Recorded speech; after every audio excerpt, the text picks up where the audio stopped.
Y hablando de nefrología, acá tenemos el siguiente enunciado: paciente varón de 17 años que consulta por hematuria total a repetición desde hace un año. A veces se desencadena por la ocurrencia de faringoamigdalitis. Una presión arterial de 100/70. Examen de orina, abundantes hematíes, algunos dismórficos. Tienes una creatininemia de 0.8. Tienes antiestreptolicina de 200. Una hemoglobina de 12. Un urograma excretor normal. Un complemento C3 de 95. ¿Cuál es la posibilidad diagnóstica? Glomerulonefritis por vasculitis, glomerulonefritis postinfecciosa, glomerulonefritis membrano proliferativo tipo 2, glomerulonefritis rápidamente progresiva o nefropatía por IgA. Entonces, acá tengo ciertos datos que yo tengo que tener en cuenta. Primero, me dice que el paciente tiene hematuria total. Cuando me dicen hematuria total, estoy pensando que la lesión está en él.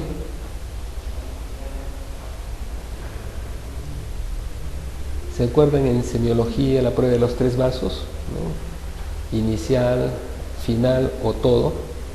Cuando tengo hematuria total, se refiere a que el problema está a nivel renal. Entonces, por ahí ya descarto que el problema sea bajo. La hematuria no es baja, es alta. Segundo, estoy descartando que sea un problema de litiasis o alguna malformación o algún problema neoplásico tumoral. ¿Por qué? Porque tengo un urograma excretor normal. Entonces tengo un problema en el riñón, no en las vías urinarias, sino en el riñón. Ya lo he centrado ahí en el riñón. Luego me dice que en la orina hay abundantes hematíes y algunos dismórficos. Ojo, esta hematuria tiene hematíes dismórficos. ¿Y qué cosa sucede para que aparezca hematíes dismórficos? Debo de tener una glomerulonefritis.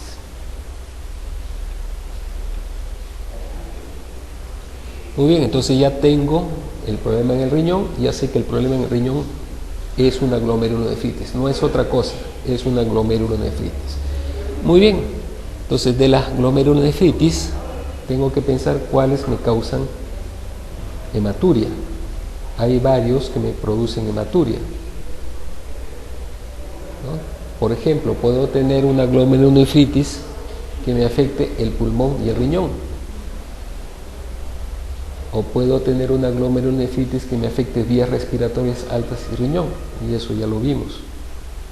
Tengo, por ejemplo, en el caso del pulmón-riñón, el síndrome de la glomerulonefritis de Wegener.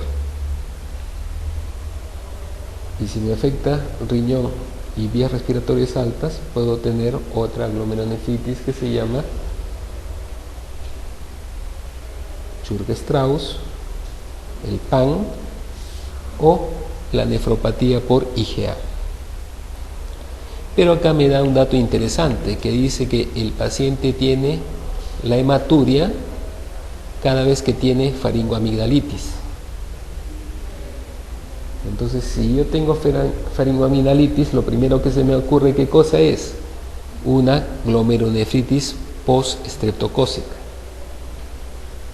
Entonces acá te dicen que tienes un recuento de antiestreptolicina O de 200. Y ahí viene el inconveniente. ¿Esto es normal o no es normal? Generalmente esto es mayor de 300, por lo tanto esto es normal. Entonces la faringoamigdalitis probablemente no sea ocasionado por el estreptococo. Entonces, ¿qué me queda? ¿Qué posibilidades de estas me queda? Por vasculitis, esto es muy inespecífico, puede ser cualquier vasculitis.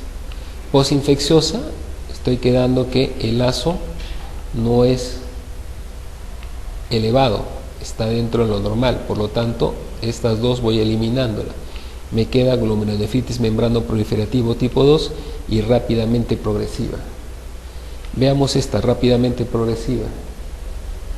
¿Qué significa rápidamente progresiva? Que es un paciente que fácilmente va a llegar a una falla renal. O sea, rápidamente va a llegar a una falla renal. O sea, rápidamente va a terminar destruyendo el riñón. Rápidamente va a llegar a la hemodiálisis. ¿Y cuánto está la creatinina? 0.8. Por lo tanto, esta tampoco es la respuesta. ¿Y la membrano proliferativo tipo 2 produce hematuria? No. Por lo tanto, la respuesta correcta es la IgA. Y esto es lo que estábamos mencionando, ¿no es cierto? Otra cosa que me ayuda al diagnóstico de IgA es que el complemento está normal. Y veamos las nefropatías con complemento. Aquellas que tienen bajo complemento. ¿Quiénes están con bajo complemento? La postestreptocócica, que tiene el C3 bajo. La lúpica, que tiene tanto el C3 como el C4.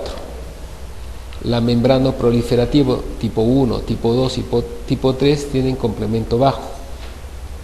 La crioglobulinemia tiene el C4 bajo. Y de los que cursan con complemento normal, la enfermedad con cambios mínimos, la focal y segmentaria, nuestro caso, nefropatía por IgA, la membranosa primaria y la glomerulosclerosis diabética, Huntington Wilson. ¿De acuerdo? Entonces ya tengo algunas formas de poder distinguir qué tipo de nefropatía tengo.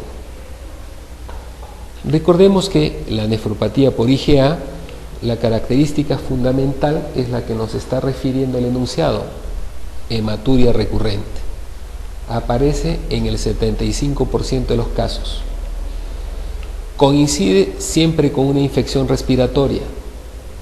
Puede ser faringoamigdalitis, puede haber problemas digestivos como una gastroenteritis o puede haber problemas de infecciones urinarias, itus. Pero no necesariamente por estreptococos la faringoamigdalitis. El intervalo entre episodio infeccioso y la emisión de orina oscura es mínimo y no sobrepasa las 72 horas. Esto es bastante importante. ¿Por qué? Porque en la posinfecciosa generalmente el tiempo de aparición es más prolongado. La hematuria cede a los 2 o 3 días y también se asocia con fiebre, astenia, mialgias y dolor lumbar. En los periodos asintomáticos es constante la detección de microhematuria. No es que no haya, sino que no se ve y al examen de orina recién lo puedo verificar. Se encuentra en el 25% de los casos y a veces se acompaña de proteinuria moderada. El síndrome nefrótico es muy raro, no aparece generalmente como manifestación inicial, pero durante la evolución del cuadro el 20% de los pacientes puede desarrollarla. En cuanto a la diferencia por edades, en los niños, ¿qué predomina? La hematuria macroscópica. Y ya hemos mencionado que es recidivante. Y en los adultos, lo más frecuente es la hipertensión arterial y la insuficiencia renal. Recuerden que en los adultos, a partir de los 40 años, ya vamos perdiendo la depuración de creatinina en 1 punto por año. Entonces, ellos rápidamente van a hacer insuficiencia renal. No, estoy mal utilizando el término rápidamente, sino, digamos, en poco tiempo, ¿no? Para no confundirlos con una glomerulonefritis rápidamente progresiva. Bien, en la siguiente pregunta nos dice, de las siguientes opciones: 1, hipotiroidismo secundario; 2, insuficiencia renal crónica; 3, hipotiroidismo primario; 4, embarazo; 5, cirrosis; 6, fármacos agonistas de la dopamina. ¿Cuáles son causas de hiperprolactinemia? Esto ya lo vimos en una pregunta anterior, en el simulacro pasado, donde nos presentaban un caso con hiperprolactinemia. Bien, recordemos algunas cosas entonces. ¿Hipotiroidismo secundario es causa de hiperprolactinemia? No. Lo que es causa es el hipotiroidismo primario.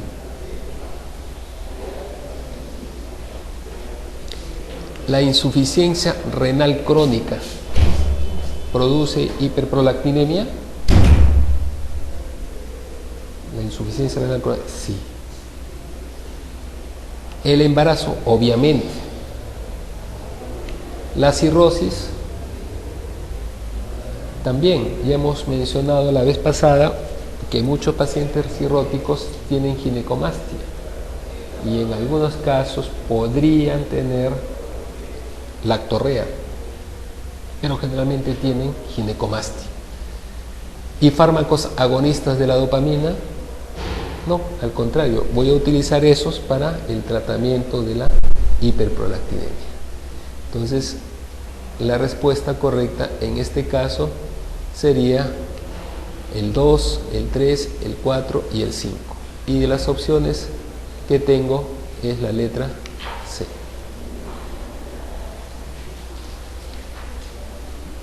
Y este es el cuadro que vimos la vez pasada, recordémoslo, ¿no? La estimulación de la prolactina a nivel hipotalámico se da en el hipotiroidismo primario y la insuficiencia adrenal. Los que inhiben la liberación de dopamina, algunas drogas, los que producen daño neurológico, sobre todo en el sistema autonómico, ¿no? La injuria de la pared torácica, la estimulación del pezón, la lactancia, causas fisiológicas, el embarazo, un adenoma pituitario puede producir hiperprolactinemia, la secreción ectópica en el caso de carcinomas broncogénicos o hipernefrona, la inadecuada eliminación de la prolactina puede hacer que se acumule en el caso de la insuficiencia renal o la insuficiencia hepática severa, o el mismo ovario que puede producir localmente a través de un síndrome de ovario poliquístico. Todo eso produce aumento de la prolactina.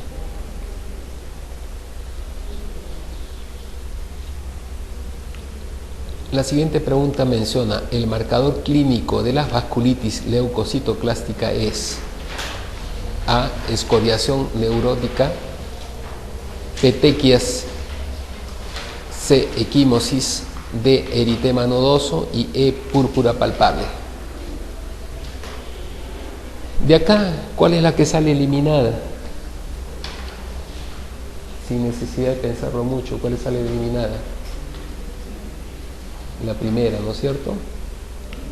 Nos está hablando de escoriaciones neuróticas, o sea, de un problema psiquiátrico. El paciente es un neurótico, se rasca por un problema psiquiátrico, no por un problema metabólico, ni por un problema de vasculitis, ni por un problema de parasitosis, sino porque tiene un problema psiquiátrico. Entonces me quedan petequias, equimosis, eritema nodoso, púrpura palpable.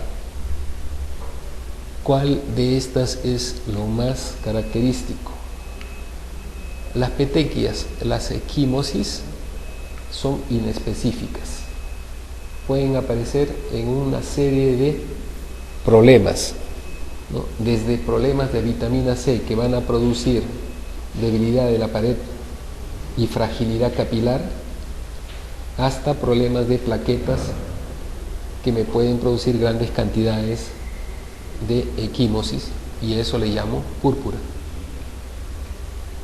El eritema nodoso generalmente se refiere a un problema inmunológico por un problema de vasculitis, y la púrpura palpable, que es básicamente el origen de las petequias pero que se elevan, eso es lo que va a generalmente ser lo más representativo de las vasculitis leucocitoclásticas.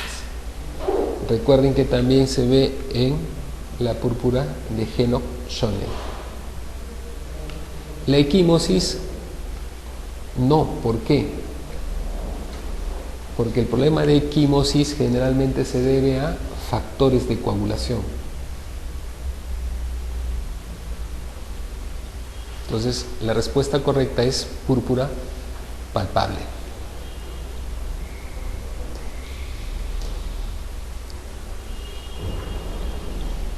Acá, en la siguiente pregunta, un paciente con diagnóstico de miastenia gravis llega por sus propios medios al servicio de emergencia. Presenta marcada debilidad muscular o orofacial y respiración disneica con frecuencia respiratoria de 40. La primera medida terapéutica será administrar anticolinestéricos por vía parenteral, iniciar el tratamiento con corticoides, brindar asistencia ventilatoria, administrar antibiótico o realizar plasmaféresis. Bueno, todo se hace en miastenia gravis, pero nos está diciendo cuál es la primera medida terapéutica. O sea, todo es correcto, todo se hace, pero cuál es la primera medida terapéutica. Pero antes de resolver eso, veamos acá una pequeña inconsistencia en el enunciado. ¿Cuál es esa pequeña inconsistencia? Que ustedes deben de todas maneras saberlo, ¿no? Acá dice que el paciente llega por sus propios medios. Cuando alguien me dice que llego por mis propios medios, significa que viene caminando, ¿no es cierto? Pero acá, más abajito, te dice que presenta marcada debilidad muscular, orofacial y respiratoria. Total, el paciente puede caminar y sin embargo tiene problemas de músculos en la cara y en la respiración, ¿o no? Bueno, eso es una pequeña inconsistencia que hay en el enunciado, pero de todas maneras no exime la respuesta. ¿De acuerdo? ¿Qué más me llama la atención? Dice respiración disneica. Cuando yo veo la palabra disnea, recuerden que esto es un síntoma, no es un signo. El paciente te dice que está disneico. Tú no puedes decir el paciente está disneico. No, la disnea es la sensación que tiene el paciente de falta de aire.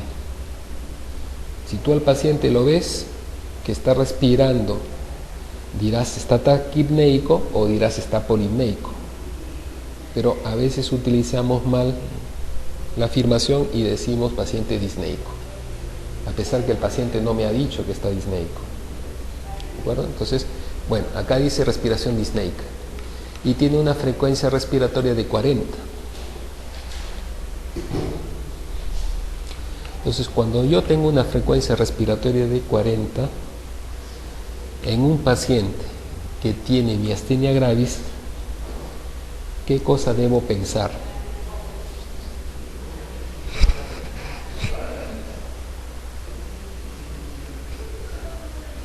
Debo pensar de que ese paciente probablemente su diafragma también está con poca contracción, lo cual significa que la expiración y la inspiración van a estar afectadas y el volumen que va a movilizar el paciente va a ser un volumen escaso por la debilidad muscular.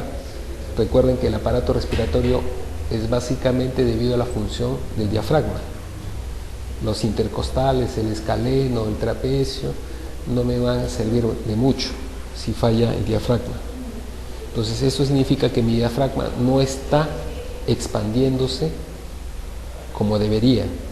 Entonces el organismo, ¿qué hace? Compensar esa falta de volumen aumentando la frecuencia respiratoria. Pero al aumentar la frecuencia respiratoria significa que ese músculo va a trabajar más y por lo tanto ese músculo se va a agotar más rápido. Y eso significa que este paciente va a terminar haciendo paro respiratorio. Entonces lo primero que yo tengo que ver es que no tengo un paro respiratorio. Entonces, ¿qué debo hacer? Probablemente evaluarlo y meterlo en ventilador mecánico. En otras palabras, tengo que brindarle asistencia ventilatoria. Todo lo demás se hace, pero no de inmediato. Acá nos dicen la primera medida terapéutica, y mi primera medida terapéutica va a estar orientado a mejorar la oxigenación del paciente. Entonces, recuerden que el término miastenia, mia viene de mio, músculo, astenia, debilidad, y gravis es grave. O sea, es una debilidad muscular grave. Entonces, esto recuerden que es en algunos casos producido por un problema autoinmune debido al crecimiento de ¿quién?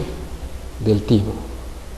Entonces, si yo tengo un paciente que tiene miastenia gravis y tiene complejos autoinmunes, ¿qué cosa haré? Eliminar esos complejos autoinmunes. ¿Qué cosa doy? Doy corticoides y hago plasmaféresis para tratar de eliminar esos complejos autoinmunes, ¿no? Puedo administrar anticolinsterásicos para mejorar la función muscular. Puedo administrar antibióticos. ¿Por qué?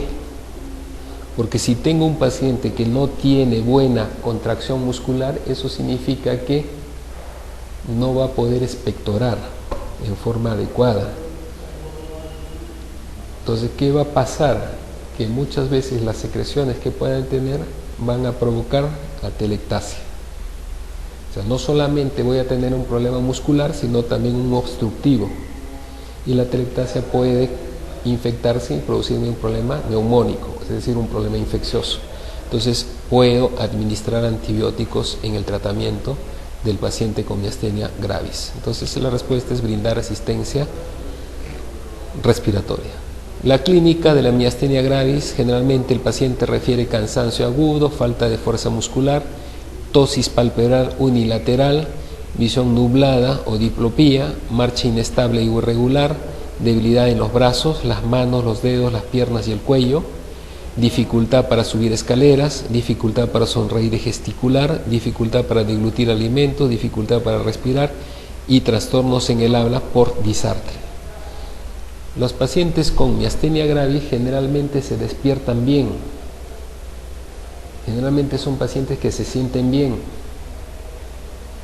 Conforme va transcurriendo los minutos y las horas, la debilidad muscular aumenta. Entonces es fácil ver a un paciente con miastenia gravis, generalmente cuando se levanta tiene los ojos bien abiertos. Conforme va pasando las horas, comienza a tener tosis palpebral. Y el paciente, para ver, tiene que levantar la cabeza para poder observar hacia ahí, debido a que los párpados le bloquean la visión. Pero como el paciente comienza a tener problemas también en los músculos esqueléticos, ¿qué sucede? Tiene dificultades para levantar la cabeza, entonces para en esta posición o con la cabeza gacha.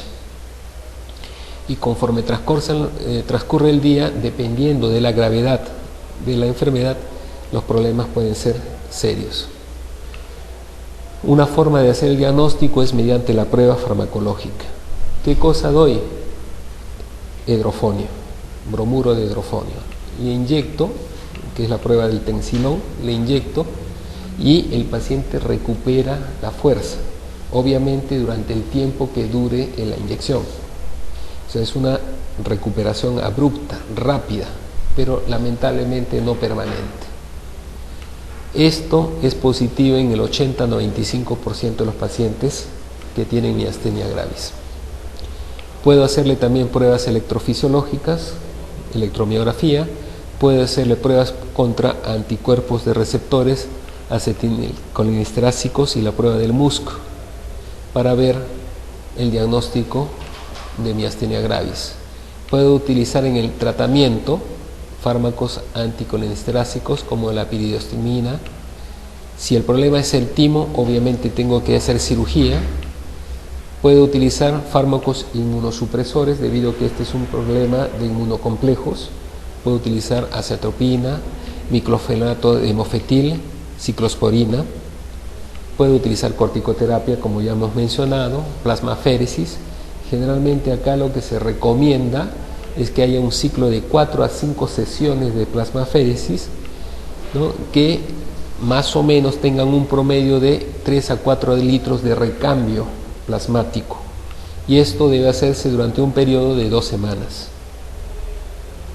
Entonces, en las guías de hematología se recomienda que esto sea lo más rápido posible en los casos graves para evitar justamente la depresión respiratoria. Si los casos no son graves, miren que acá tengo 4 a 5 recambios en 2 semanas.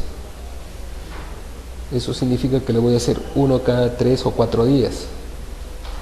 En otras enfermedades, como por ejemplo el Guillain-Barré, lo que recomienda las guías es darle una por día.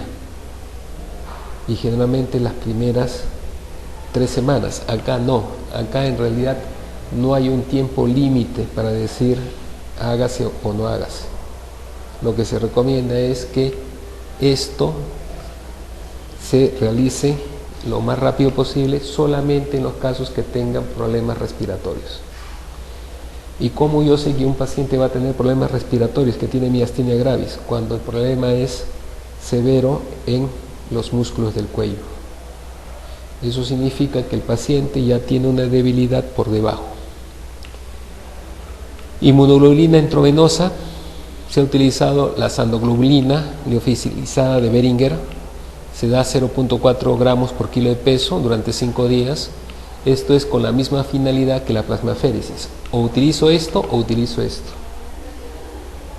Es decir, bloquear la reacción de inmunocomplejos. Esta pregunta también ya la vimos en algún momento. ¿Cuál es la articulación que se afecta con mayor frecuencia en la condrocalcinosis? Condro, cartílago, calcinosis, calcio, ¿no es cierto? Calcificación de los cartílagos. Entonces, ¿cuál de estas posibilidades es la más frecuente? La rodilla, las sacroiliacas, la escápula humeral, las interfalángicas distales o las interfalángicas proximales. Entonces, recuerden que las calcificaciones generalmente son más frecuentes donde tengo articulaciones grandes o medianas. Entonces, acá tengo articulación pequeña, pequeña, pequeña, mediana, mediana. Tengo 2 posibilidades. La más frecuente, ¿cuál es? La rodilla. ¿Por qué la rodilla? Porque es una de las zonas más traumáticas del cuerpo. Al caminar tengo microtraumatismos. Peor si soy obeso, peor si soy sedentario, peor si tengo más de 40 años y empiezo a hacer artrosis, y eso puede provocar mayor calcificación. Y si yo tengo condrocalcinosis, con mucha mayor razón. Entonces, la respuesta correcta en primer lugar es la rodilla, luego la muñeca, nuevamente por la microtraumatismos debido a la utilización de las articulaciones, y el tobillo, la misma razón. Entonces la rodilla es la respuesta correcta. Dice, para confirmar el diagnóstico de tumor carcinoide se debe solicitar el dosaje de orina de anticuerpo monoclonal CA2, este es monoclonal, no es monoclonal, CA19-9, antígeno carcinoembrionario, alfa-fetoproteína, ácido vanilil mandélico y la 5-hidroxiindolacético. Hay algunas cosas que ya sabemos, ¿no? Porque a cada rato probablemente la pida o porque he escuchado. Entonces, tengo que ver cuál es lo que suele pedirse en tumor carcinoide. En una clase anterior mencionamos sobre el diagnóstico de feocromocitoma. Y si mal no recuerdan, hablamos sobre una forma de hacer el diagnóstico de feocromocitoma era ver los metabolitos de las catecolaminas. Y los 2 metabolitos principales de las catecolaminas eran la metanefrina y el ácido vanililmandélico. Entonces acá tengo el ácido vanililmandélico, que se ve en donde feocromocitoma. El CA19-9, ¿en qué se ve? ¿Es un marcador tumoral de qué? Páncreas, ¿no? 19-9. El carcino embrionario, ¿en qué lo vemos?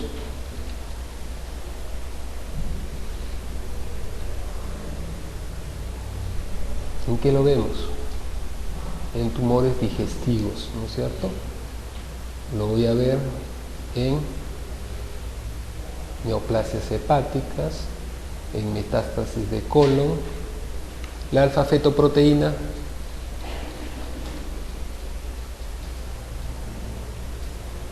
también lo voy a ver en tumores digestivos. Entonces la única que me queda es el ácido hidroxiindolacético. Recuerden que cuando hablamos también acá nos está diciendo dosaje en orina. El CA19-9, el carcino embrionario, la alfa-feto se hacen en suero.